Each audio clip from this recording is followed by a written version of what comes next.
L'âge n'est qu'un chiffre. Toutes les informations, les actualités politiques, culturelles et religieuses sur Tichèze Balakaï. Abonnez-vous à nous sur Twitter, Facebook, Instagram, YouTube afin de trouver toutes les informations palpitant au cœur. Tichèze Balakaï. Le financement pour la mise en œuvre des mesures d'adaptation et purification des documents est destiné à 16,6 milliards de dollars américains. Et en 2017, Haïti a élaboré sa politique nationale de lutte contre le changement climatique avec un accent particulier sur l'adaptation et sur la gouvernance climatique. Le processus PNA que nous lançons aujourd'hui tire des expériences de la mise en œuvre du PANA et aussi sur les activités complémentaires en matière d'adaptation. Le ministère de l'Environnement, dans ce cadre-là, est très impliqué dans la définition des stratégies nationales de lutte contre le changement climatique. Et aujourd'hui encore, le ministère de l'Environnement s'engage dans le processus de PANA à intégrer l'adaptation dans les plans nationaux et le budget national. Pour ce faire, j'appelle le ministre de l'Environnement, M. Jout Joseph, pour sa allocution à l'excellence.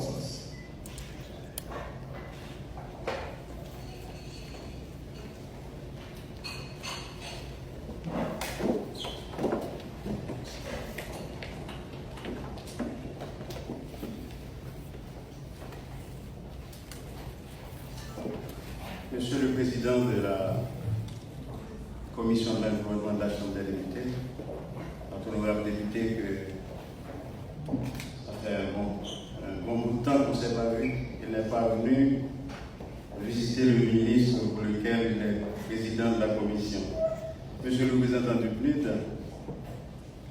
messieurs les représentants des agences et organisations internationales, mesdames, messieurs les représentants des différents ministères sectoriels, mesdames, messieurs les représentants des différents ministères sectoriels, alors je le redis, c'est parce que mon collègue du ministère de la planification de la coopération externe n'étant pas là. C'est-à-dire là maintenant, je fais office de deux ministères, je représente deux ministères ici. Messieurs les cadres du ministère de l'Environnement, mesdames, messieurs, les membres de la plateforme de la société civile changement climatique, mesdames, messieurs, les amis de la presse, écrite, parlée, télévisée en ligne, mesdames, messieurs, au nom du président de la République, son Excellence Jovenel Moïse, et du Premier ministre acquis, son Excellence M. Jean-Michel Lapin, je vous souhaite la bienvenue à cet atelier de lancement du plan national d'adaptation avec un petit nom PNA. Au prime abord, je tiens à remercier tous les cadres du ministère, notamment ceux de la direction des changements climatiques, le point focal de la Convention et toutes les institutions qui ont contribué à la conception et à la mobilisation des ressources pour la mise en œuvre de cette importante initiative dans le cadre des activités nationales de lutte contre les changements climatiques. Ajouté à la situation sociopolitique difficile que connaît notre pays, Haïti est particulièrement vulnérable au changement climatique et le coût lié aux dégâts irrélatifs serait exorbitant si aucune démarche n'est entreprise de façon stratégique et opérationnelle. En effet, selon les conclusions d'une étude faite sur l'estimation des coûts des impacts du changement climatique en Haïti, ne pas agir aujourd'hui face à ce fléau coûterait à Haïti la moderne somme de 3 milliards de dollars américains jusqu'en 2025. Alors que l'adaptation nécessiterait seulement 261 millions de dollars sur la même période. Ainsi, l'adaptation au changement climatique représenterait une économie de 1,5 milliard de dollars en 2025 pour le pays, en comparant au coût de l'inaction. Mesdames, Messieurs, lors de la conférence de Cancún au Mexique, tenue, je crois, dans les mois de novembre et de décembre 2010, les États parties de la Convention se sont accordés sur le processus des plans nationaux d'adaptation PNA pour réduire la vulnérabilité au changement climatique et intégrer l'adaptation dans les processus et stratégies de planification du développement. L'accord de Paris sur le climat, conclu en 2015, a confirmé que le processus PNA est essentiel pour les efforts d'adaptation consentis par les pays en développement. Dans beaucoup de pays, ce processus jouera un rôle clé dans la mise en œuvre de la composante adaptation des contributions déterminées au niveau national, CDN, où les priorités en matière d'adaptation pour le pays y sont définies.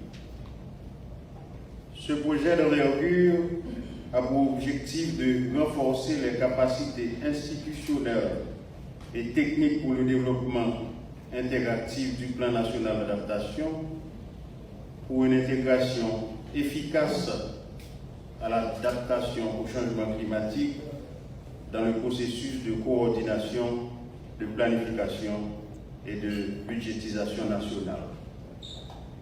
Le plan national d'adaptation PNA s'appuie sur les enseignements tirés de la mise en œuvre du plan d'action national d'adaptation PANA, ainsi que des activités complémentaires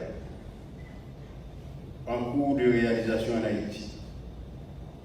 Le projet s'aligne sur les priorités globales d'adaptation, la vision du plan stratégique de développement d'Haïti, PSDH, le schéma national d'aménagement du territoire, le SNAT, le plan national de gestion des risques et des désastres, PNGRD, et la contribution déterminée au niveau national, CDN. Le PNA sera l'occasion d'intégrer pleinement les questions d'adaptation dans la planification du développement au niveau national, de consolider l'économie, d'adopter une approche cohérente et stratégique en matière de lutte contre les changements climatiques. Mesdames, Messieurs, ici, j'adresse des remerciements spéciaux au Fonds vert pour le climat et au Programme des Nations Unies pour le développement, le PNUD, qui ont consacré une bonne partie de leur temps à l'élaboration de ce projet. Parmi les mécanismes de financement établis pour le climat, le Fonds vert est déjà le plus grand fonds multilatéral sur le climat et pourrait canaliser les plus grosses enveloppes de financement encore au fil des temps. Ce fonds, qui est l'une des entités chargées du fonctionnement du mécanisme financier de la Convention des Nations Unies sur le changement climatique, a pour objectif de limiter ou de réduire les émissions de gaz à effet de serre dans les pays en développement et d'aider les communautés vulnérables à s'adapter aux impacts déjà ressentis des changements climatiques et les rendre plus résilients. Au niveau national, le gouvernement de la République, soucieux de la gravité de la situation, s'efforce de plus en plus pour respecter ses engagements, les exigences et les recommandations de la Convention et des instruments connexes comme l'accord de Paris. Nous sommes déterminés à renforcer et à améliorer les structures opérant dans le domaine du climat, tout en élaborant des documents stratégiques qui définissent les priorités nationales en matière d'adaptation. Dans cette perspective, j'invite toutes les parties prenantes au projet à joindre leurs efforts pour une mise en œuvre efficace et effective des activités planifiées. Le ministère sera à vos côtés dans cette aventure, dont les implications sont importantes pour les générations futures et la population qui attend les résultats de ce projet. Vous admettez donc avec moi que nous avons encore beaucoup de chemin à parcourir ensemble. Sans doute, il est déjà temps pour nous mettre au travail. Sur ce, il ne me reste plus qu'à déclarer ouvert l'atelier de ce jour en souhaitant à chacun de vous une participation active. Merci beaucoup.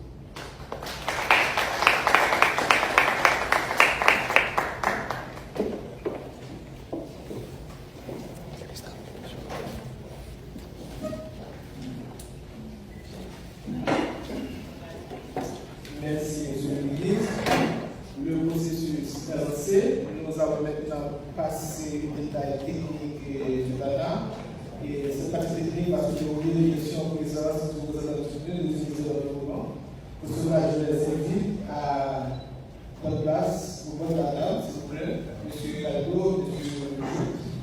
pour la partie technique qui aura trois parties. D'abord, le contexte du projet, et la présentation du PANA et la présentation de la théorie du changement prévue dans le cadre de ceci. Donc j'invite M. Galdo et le ministre Jout à me rejoindre pour voir notre temps, s'il vous plaît.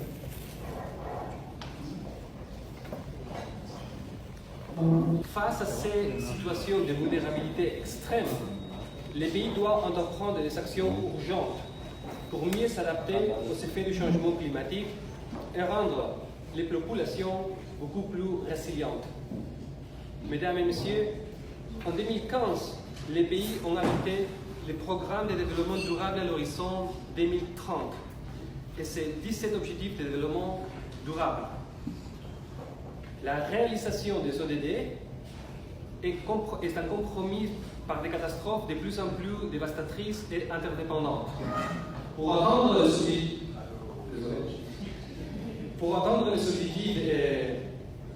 les objectifs mondiaux 2030, nous devons comprendre les contextes et les liens entre eux. Nous devons accroître les ambitions et les rythmes de l'action climatique et de la résilience face aux catastrophes naturelles. Les ODD et l'accord de Paris représentent de forts enjeux pour tous les pays qui ouvrent les actions en manière simultanée.